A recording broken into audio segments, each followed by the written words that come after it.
Good morning, brethren. Psalm 119, verse 129 to 130 reads, Your testimonies are wonderful, therefore my soul observes them. The unfolding of your words give light, it gives understanding to the simple. In MacDonald's commentary, he writes, God's word is wonderful in its timelessness, its purity, its accuracy, its harmony, its universal relevance, its power and its sufficiency. Such a book deserves to be read and heeded.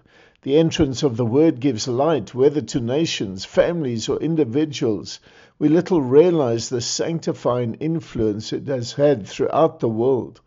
It gives understanding to those who acknowledge themselves to be simple and therefore in need of help. Our Lord Jesus Christ prayed to his Father that each of us would be sanctified by his word.